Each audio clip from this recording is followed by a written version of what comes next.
All right, so real quick, let me ask you this. Have you ever had a dream guitar? Like a guitar that made you think if the label called tomorrow and they were like, hey, dude, we've got a proposal for you. We want to sign you. We want to bring you out on tour. And while you're on tour, we're going to buy one instrument, any instrument of your choice at any price point.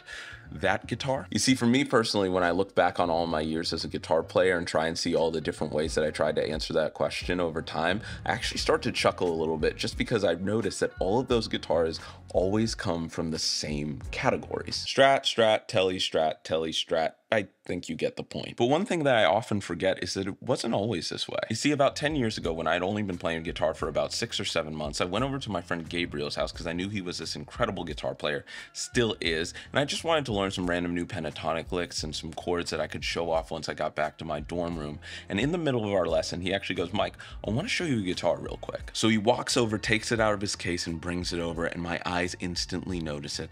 A cherry red 335. And let me tell you, I was hooked, like Captain Hooked. You got to understand that I had never seen anything like this, and I don't know if it was the dopamine levels from finally playing electric guitar from a person I really respected, or if it was the first time that I ever put my hands on an electric guitar that was worth more than $200. But in that moment, I turned to my friend and I was like, how do I get my hands on one of these? Now, thankfully, because he's a good friend, he goes, hey, Mike, you're probably not ready for this yet. What you need is an Epiphone dot. And I was like, what in the world is an Epiphone dot? And I remember it. He goes, listen, the Epiphone dot is kind of like the younger brother of the 335. It's a great place to start. So I thought about this a lot over the next couple months. I kind of let it stew over and over and over again in my head. And eventually I was like, you know what? Let's pull the trigger. So I clicked the link online and I bought it. Now, as with most websites, it said it would take 3 to 5 business days to ship to my dorm room, and I specifically remember it was one of the hardest tests of patience I had ever had in my life. I mean, I was checking that mail room every hour of every day. Now, unsurprisingly, my lack of patience did not in any way speed up the FedEx guy, but eventually I did get the notification that my package was there, so I ran to the mail room and I sprinted back to my dorm. I probably looked really awkward, but once I got back to my room, I shredded up that box and I opened it up, and the color was just like I remembered it. I mean, this thing was a beauty, and I was determined to become a beast. So I started practicing consistently every single day, just little by little, so that one day I might get better and maybe be ready for that real 335. But unfortunately, that day never really came. You see, what I didn't know at the time was in a couple months for Christmas, I would be gifted with my first ever Strat.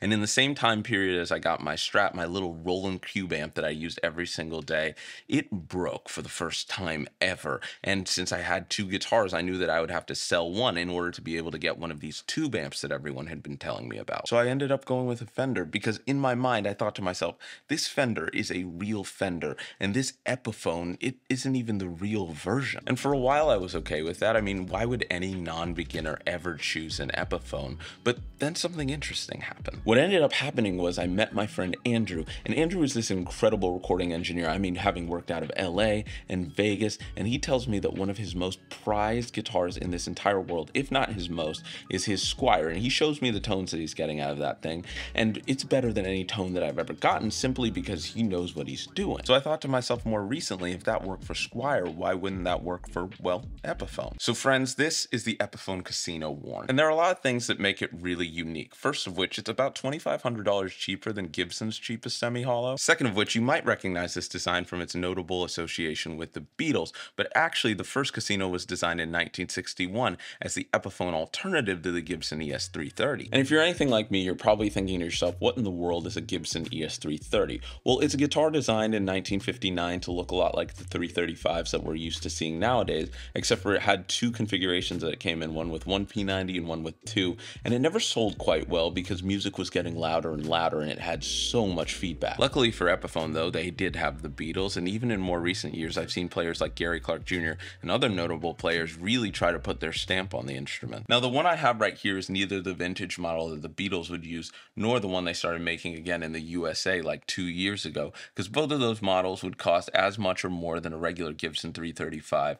And both of those models, along with the Gary Clark model, also have Gibson USA pickups. And I think any of those would be cheating the big question. That big question being, forgetting all of the history and all the Gibson comparisons, how does the modern day Epiphone actually stack up? And your boy is determined to find out. So here it is. Oh, sweet. What the heck? I didn't know Epiphone made, I almost called it Epithone. Epiphone did 335s. Oh, this So they feels nice. They do, but that's not this. Oh, what is it? It's a Casino. They do make a 335 at Epiphone. It's called a Dot. It's the first electric guitar I ever had. I was talking about your Squire, which is literally the thing that inspired me to get this.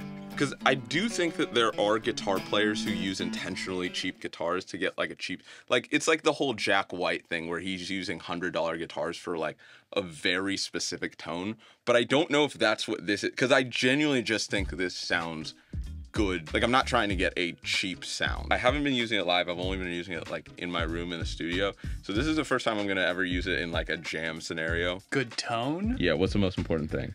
First and foremost, it's the fingers playing the guitar, the musician, the song. It's a bunch of different things. I mean, it's literally everything. It's the whole signal chain. It's the guitar, it's the strings, it's literally how you hold the pick. Mike loves when I bring that up. And now I've been playing this over and over again just to get ready to jam with it because I have a gig coming up this weekend that I'm going to use it at. And I'm like, ooh, like I like the color, I like the vibe, and a lot of people are like, well, the look of the guitar doesn't matter. Well, it does. That's not true. Yeah. Yeah, it's the first thing that draws you to something. Yeah. Even with the regular 335, the first thing I think about is just like, you know, the Marty McFly in Back to the Future, just doing his thing.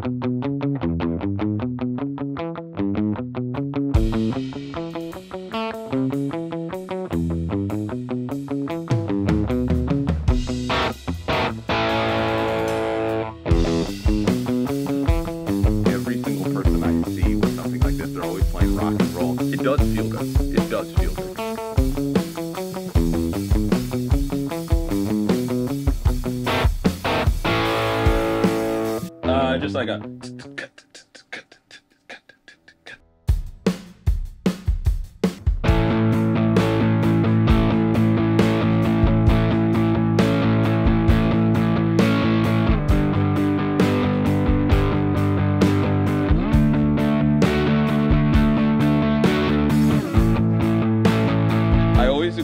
I always equate something like this with the Kings of Leon, because the first time I ever saw someone use like a semi-hollow in like a real rock setting in the early 2000s was them. So I've been playing this and taking it around for a couple weeks, and here's what I think we need to address, kind of the elephant in the room. I think when we're talking about Epiphone or Squire or any other modern day guitar company that happens to have a lower level brand alternative, obviously it comes down to more than just the sound of the guitar and the looks. You have to start getting into the idea of branding and being willing to admit that to a lot of people the name on the headstock really does matter. I think I started to really get into this when I began to get more and more intrigued by the differences between the PRS SE and the S2 line. And I guess just knowing that there are going to be a lot of people that sleep on a guitar like this because it's not a real Gibson. And that is not me saying that there's no difference between this and a real 335 or like a USA made Casino. Those guitars cost like $4 grand for a reason, and for specific purposes, whether that be the build quality, the sound, the sentimental value, there are people who need them to get a job done. But admitting that does not make a guitar like this irrelevant. I genuinely believe that the look and the sound of this guitar put it in a completely different league than some of the others that it's often associated with. And I'm not even just talking about price range, I think Epiphone as well. If we're gonna go back for a second to the notion of branding and the idea that for a lot of people the name on the headstock does matter, I think to a lot of people the Casino does become this exception because, well, there is no Gibson Casino. It's kind of like, even though this is the $400 version of the USA and the vintage model, no matter how much you pay, for a lot of people you're still saying, I pay an Epiphone. But for someone like me, I genuinely feel comfortable taking something like this to a practice or a jam or a gig, and that's something that I really wish I could have told myself 10 years ago. Hey buddy, I know it says Epiphone, but for what you need right now, it's more than good enough, and if you really take the time to master that thing, it could become a weapon. But at the end of the day, it really doesn't matter where I would take my DeLorean and time travel to. What matters is where you would time travel to. If you like Epiphone, have you always liked it? Have you ever had any weird misconceptions on it? What's your favorite? Please let me know in the comments. Anyway, thank you so much for watching this video. It was so much fun after 10 years to finally be able to own an Epiphone again, especially something like the Casino,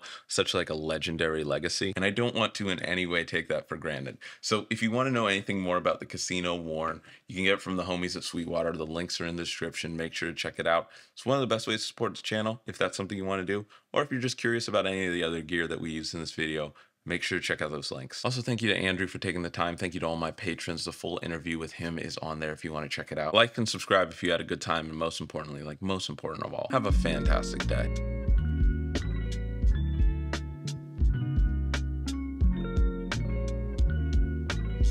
Ooh, it matches my pants.